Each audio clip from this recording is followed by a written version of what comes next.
Subscribe करिए हमारे channel target UP TET CTET को और बेल आइकन को दबाइए। हेलो दोस्तों, मैं आनंद स्वागत करता हूं आप सभी का आपके अपने चैनल और app target UP TET CTET में। दोस्तों, हम पढ़ रहे हैं आपके डीएलएड फर्स्ट सेमेस्टर के गणित विषय को और इसमें आपके शुरुआती 7 चैप्टर्स मैंने कंप्लीट करा दिए हैं। 7वां चैप्टर मैं आपको पढ़ा रहा था प्रतिशत। इसमें मैंने बताया था कि कुछ क्वेश्चंस ऐसे भी बनते हैं जो आपको बिल्कुल डिफरेंट लग सकते हैं या अलग टॉपिक से ही जुड़े हैं, तो उसे मैंने अलग से एक्सप्लेन करने के लिए आपके लिए एक क्लास में यहाँ पे लेके आया हूँ। प्रतिशत पे आधारित जितने भी प्रश्न इस तरीके के बनते हैं उनको हम डिस्कस करने वाले हैं इस क्लास में। और यहाँ पे ये क्वेश्चंस आप डिस्कस कर लो, अच्छे से सीख लो। आपकी परीक्षा में पूछे हुए प्रश्न हैं इनमें से, ठीक है, तो बहुत ही इंपॉर्टेंट है। इन प्रश्नों को आप सीखिए और इसके साथ ही आपका सिलेबस जो है वह आधा कंप्लीट हो जा रहा है, ठीक है। तो चलिए देखते हैं प्रश्नों को। और इससे पहले की क्लास अगर आपने नहीं देखी है तो आपको लिंक जो है वह नीचे डिस्क्रिप्शन बॉक्स में मिल जाएगा। यहाँ पे जाकर के आप मैथ के सामने क्लिक करोगे तो मैथ से जुड़ी सारी वीडियोस आपको प्लेलिस्ट एक खुल जाएगी। प्लेलिस्ट में आपको सभी वीडियोस मिल जाएंगी और साथ ही सभी विषय इसी तरीके से आप पढ़ सकते हैं फर्स्ट सेमेस्टर के, और बाकी सेमेस्टर्स भी हमने पढ़ा दिए हैं चैनल पे। तो सब कुछ आपको यूपी टेट सीटेट और सभी आपके डीएलएड के सेमेस्टर से जुड़ी पढ़ाई यहाँ पे मिल जाएगी। अब चलिए स्टार्ट करते हैं। देखिए पहला प्रश्न है यहाँ पे, एक परीक्षा में पास होने के लिए 40% अंक लाना अनिवार्य है। ए ने 180 अंक प्राप्त किए तथा वह 40 अंकों से फेल हो गया, तो परीक्षा का पूर्णांक क्या है। देखिए एक परीक्षा की बात हो रही है जिसमें पास होने के लिए 40% अंक लाना अनिवार्य है, ठीक। अब ए कोई बच्चा है जिसने 180 अंक प्राप्त किए हैं और वह 40 अंकों से रह गया है, फेल हो गया है, ठीक है। तो पूछ रहा है कि परीक्षा का पूर्णांक कितना है। अब माना जो पूछ रहा है उसको हम लोग मान लेते हैं, माना पूर्णांक x है, माना पूर्णांक x है। x क्यों मानते हैं? क्योंकि x का मान कुछ भी हो सकता है, ठीक है। और लास्ट में हम लोग x का मान इतना निकाल लेंगे जितना यह पूर्णांक है। अब देखिए माना पूर्णांक x है। अब इसके आगे देखिए, अब हम बात करते हैं ए की। ए ने 180 अंक प्राप्त किए हैं, 180 अंक उसने प्राप्त किए हैं और 40 अंक और अगर उसे मिलते तो वह पास हो जाता। यानी कि ए के पास होने के लिए अंक, पास होने के लिए अंक कितना हो जाएगा? 180 धन 40 यानी कि 220। अब 220 नंबर कोई पाएगा तो वह पास हो जाएगा।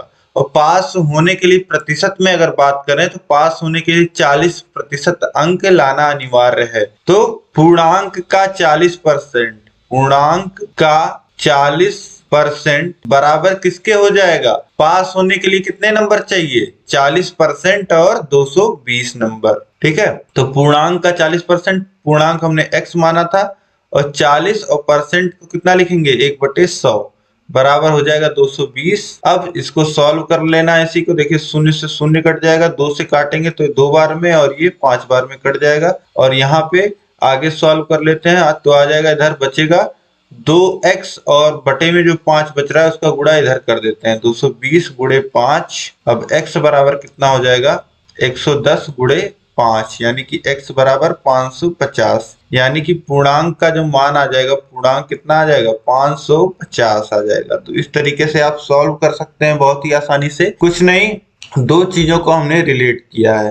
पहले तो प्रश्न में बता दिया था कि 40% जो है वह अंक लाना है पास होने के लिए। फिर उसने बताया कि ए ने 180 अंक उसको ए को मिला है और वह 40 अंकों से फेल हो गया है, तो वो पास कितने पे होता है? 220 पे। और 220 पासिंग मार्क है और पासिंग मार्क क्या है? 40% पूर्णांक का। तो पूर्णांक का 40% बराबर यहीं से हमने दिखा दिया कि 220 है और इसी को हमने सॉल्व कर लिया है। तो इस तरीके से आसानी से आप निकाल सकते हैं। अब इसमें देखिए प्रतिशत जानना आपके लिए कितना जरूरी है, प्रतिशत से आप यहाँ पे पूर्णांक निकाल पाए। अब इसके बाद देखिए अगला प्रश्न है, एक साइकिल 1800 में बेचने पर 10% की हानि हुई, साइकिल का क्रय मूल्य क्या होगा? अब देखिए यहाँ पे क्रय मूल्य, विक्रय मूल्य, हानि लाभ, ये सारी चीजें आपको जानना जरूरी है तो आप यह प्रश्न कर पाएंगे। देखिए, क्रय मूल्य क्या होता है? जिसपे दुकानदार जो है वह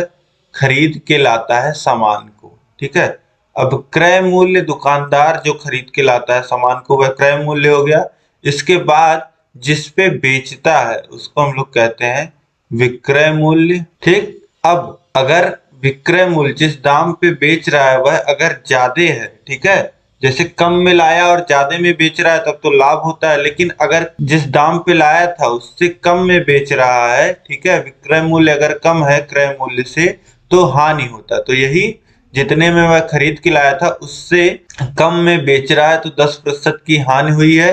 अब पूछ रहा है कि अगर उसने 1800 पे बेचा था तो कितना उसका क्रय मूल्य, कितने में उसने खरीदा था, क्रय मूल्य हमको निकालना है। तो क्रय मूल्य हम लोग मान लेते हैं, जिस मूल्य पे उसने खरीदा था, खरीदने वाला रेट मान लेते हैं कि x था, x रुपए में मान लेते हैं खरीदा था वह। अब इसके आगे देखिए, हानि जो प्रतिशत में यहाँ पे दिखा रहा है इसको हम लोग रुपए में कन्वर्ट कर लेते हैं, क्योंकि अब हमें पता चल गया कि x रुपए में वह खरीद के लाया था। तो हानि कितनी हुई है? 10%। और हानि और लाभ जो होता है वह जिस दाम पे दुकानदार खरीद के लाता है सामान, उसी दाम पे हम लोग निकालते हैं, ठीक है। आप सोचिए पहला दाम क्या होगा? पहला दाम जिस दाम पे वह खरीद के लाता है, तो उसी दाम पे लाभ और हानि निकाली जाती है, ठीक है। तो हानि क्या है? 10% है, और 10% किसका? क्रय मूल्य का। तो क्रय मूल्य का 10% यानी x का 10%, x का 10% कितना हो जाएगा? x गुणे 10% यानी कि x गुणे 10 गुणे 1/100, शून्य से शून्य कट जाएगा, वैल्यू कितनी आ जाएगी? x/10। हानि कितनी हो गई? x/10। अब इसके बाद देखिए, हानि हमें पता चल गया कि x/10 रुपए हानि हो गया है, ठीक। अब सिंपल सा हानि का फॉर्मूला क्या होता है? क्रय मूल्य माइनस विक्रय मूल्य, क्योंकि जब ज्यादा दाम में खरीद के लाता है तभी हानि होता है, ठीक है। तो क्रय मूल्य में से विक्रय मूल्य घटेगा, ठीक है। तो अब देखिए, हमें पता है हानि कितनी है?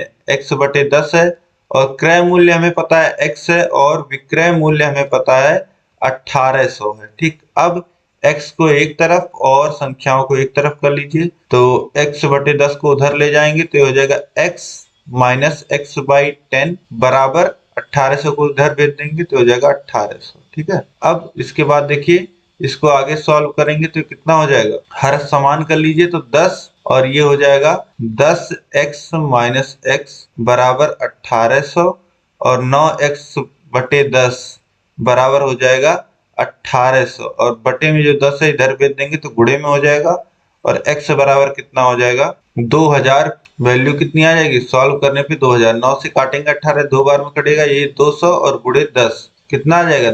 2000। x की वैल्यू कितनी आ जाएगी? क्रय मूल्य कितना आ जाएगा? 2000 आ जाएगा, ठीक है। यहाँ से सॉल्व करने के बाद 2000 रुपए में उसने खरीदा था, 1800 पे भेज दिया, यानी कि उसे हानि कितनी हुई? 10% की हानि हुई। अब इसके बाद देखिए, अगला प्रश्न है, राकेश ने 65% अंक वार्षिक परीक्षा में प्राप्त किए, यदि पूर्णांक 500 रहा हो तो राकेश को कितने अंक मिले?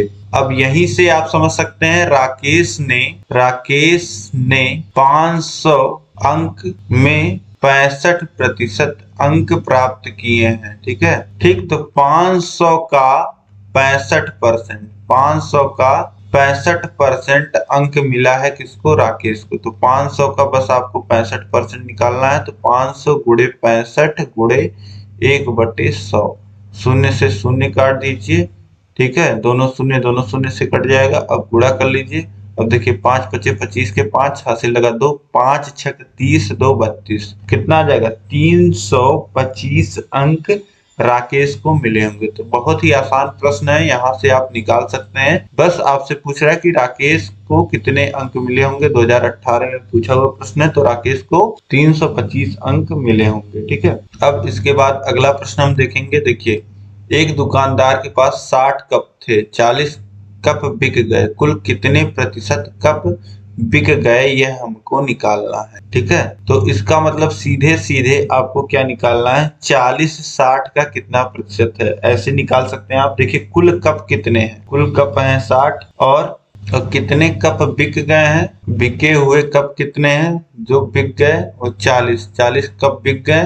अब कुल कितने प्रतिशत कप बिके यह आपसे पूछ रहा है। ठीक है, तो अब आप निकाल लीजिए बिके कपों का प्रतिशत, तो ये कितना हो जाएगा, ये हो जाएगा 40/60। ठीक है, 60 का 40 बिका है, 60 में से 40 बिका है, तो इसलिए 60 को बटे में रखेंगे और 40 को ऊपर रखेंगे और इसे प्रतिशत में बदलने के लिए क्या करेंगे, 100 से गुणा कर देंगे और प्रतिशत चिन्ह लगा देंगे। ठीक, तो बहुत ही आसान, शून्य से शून्य काटिए यहाँ पे। अब 6 को काटेंगे हम तो 3 बार में और ये कितने बार में, 5 बार में कट जाएगा। अब देखिए गुणा करिए तो ये आ जाएगा 200/3। अब देखिए 6 बार में 18, फिर 20 आ जाएगा, फिर 6 बार में, फिर 2 बचेगा, दशमलव लगेगा, 20 हो जाएगा, 6.66% ये आ जाएगा, यानी 66.66% कप जो है वह बिक गए हैं। तो इस तरीके से बहुत आसानी से आप निकाल सकते थे।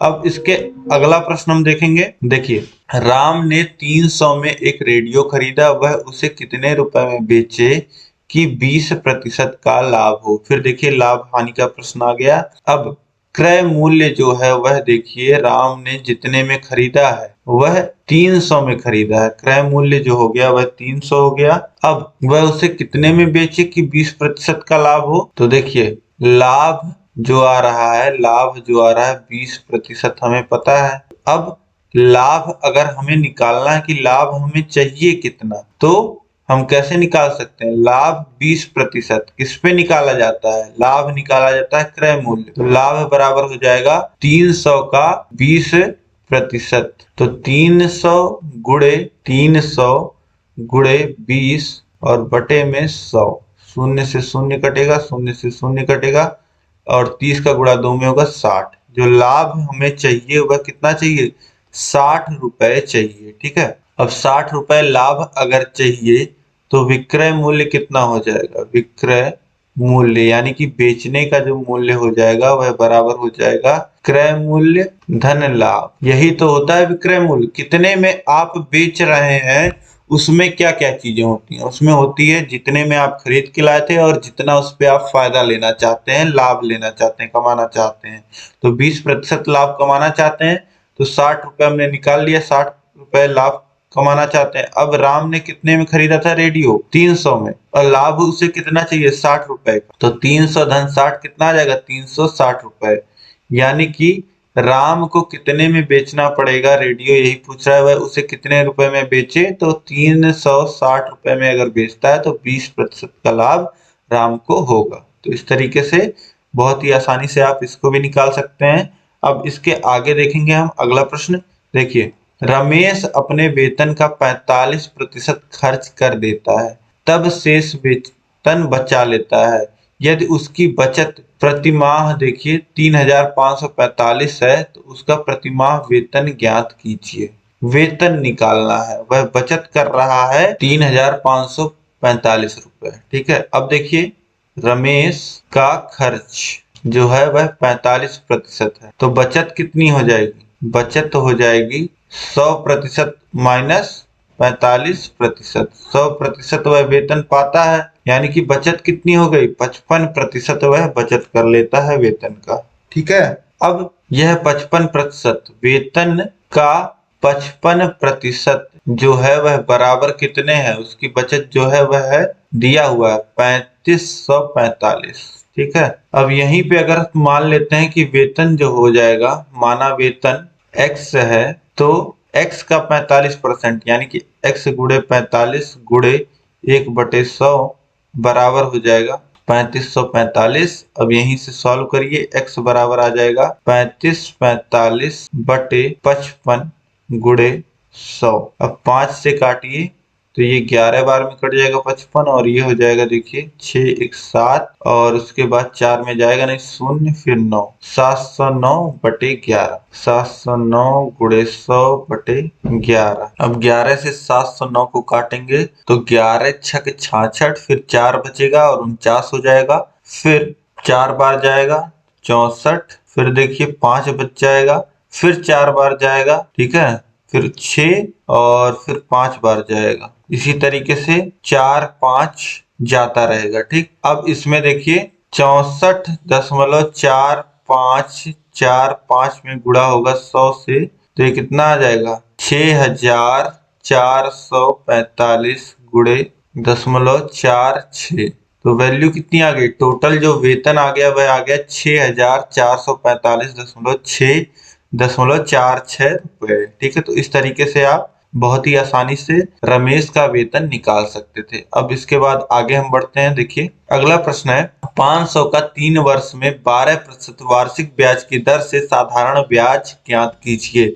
अब देखिए यहाँ पे दिया गया है मूलधन, जो आपको धन दिया जाता है जो शुरू में वह होता है मूलधन। फिर देखिए टाइम दिया गया 3 वर्ष। फिर देखिए ब्याज की दर दी गई है 12% वार्षिक ब्याज ठीक। अब साधारण ब्याज आपको निकालना है तो साधारण ब्याज का सूत्र होता है साधारण ब्याज बराबर होता है मूलधन गुणे दर गुणे समय ठीक और बटे में होता है 100। तो मूलधन क्या है यहाँ पे 500 है, बस फॉर्मूले में वैल्यू पुट करनी है। मूलधन है 500 गुणे दर कितनी है 12% की और गुणे समय कितना है 3 वर्ष का। अब 100 से देखिए 2 शून्य कट जाएगा 5 का गुणा 12 में होगा 12 25 60 और 3 में गुणा होगा तो 180। तो इस तरीके से कितना आ जाएगा 180 रुपए ब्याज आ जाएगा। साधारण ब्याज जो निकल के आएगा 500 रुपए का 3 वर्ष का 12% वार्षिक ब्याज की दर से 180 रुपए ठीक। तो यह भी आप आसानी से कर लोगे। प्रतिशत के साथ साथ यहाँ पे देखिए आपको साधारण ब्याज का भी फॉर्मूला याद होना चाहिए था ठीक है। तो इंटरेस्ट बराबर क्या हो जाता है मूलधन P और रेट और T PRT/100। इस तरीके से शॉर्ट फॉर्म में आप याद रख सकते हैं। P क्या होता है मूलधन, R रेट होता है दर और T टाइम होता है ठीक है और बटे 100। तो इस तरीके से ये शॉर्ट फॉर्मूला है, इसको याद रख सकते हैं आप। अब इसके बाद हम लोग आगे देखते हैं। देखिए अगला प्रश्न है एक परीक्षा में 75% बच्चे उत्तीर्ण हुए। यदि परीक्षा में 1500 बच्चे बैठे हो तो कुल कितने बच्चे अनुत्तीर्ण हुए। अनुत्तीर्ण का पूछ रहे हैं। अब देखिए पहले ही आप निकाल लीजिए प्रतिशत में ही अनुत्तीर्ण बच्चों का प्रतिशत बराबर हो जाएगा 100 माइनस उत्तीर्ण बच्चों का प्रतिशत। उत्तीर्ण बच्चों का प्रतिशत तो ये कितना हो जाएगा 100 माइनस 75 यानी कि 25% जो है वह बच्चे अनुत्तीर्ण हुए हैं। तो 25% अगर बच्चे अनुत्तीर्ण हुए हैं तो आपसे पूछ रहा है कुल कितने बच्चे अनुत्तीर्ण हुए। अब 25% किसके, जो कुल बच्चे हैं उसके 25% यानी कि अनुत्तीर्ण बच्चों की संख्या बराबर हो जाएगा 1500 का 25%। 1500 का 25% निकालिए तो 1500 गुणे 25 गुणे 1/100 शून्य से शून्य कट जाएगा और 15 का गुणा 25 में देखिए 15 25 75 के 5 हाथ से लगेगा 7 15 दूने 30 और 7 37।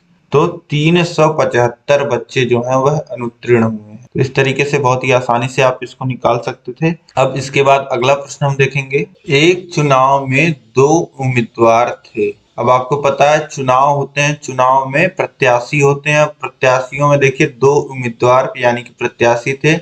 2 लोग चुनाव लड़ रहे थे जिसमें देखिए 10% मतदाताओं ने मत का प्रयोग नहीं किया। पहले ही जितने मतदाता थे, आपको पता है कि मतदाताओं की सूची होती है, कोई भी चुनाव होता है उनकी संख्या होती है, जिसमें से 10% ने मतदान नहीं किया। मतलब कितने लोगों ने मत का प्रयोग किया है 90% ने। फिर देखिए जीतने वाला उम्मीदवार कुल मतों के 49% मत लेकर के 1000 मतों से विजयी रहा। इस चुनाव में हारने वाले उम्मीदवार को कितने मत मिले, वह कुल मतों की संख्या कितनी थी। अब देखिए बोल रहा है जीतने वाले के बारे में डिटेल इसने दे दिया है कि कुल मतों का 49% उसको मिला है और 1000 वोट से वह जीत गया है।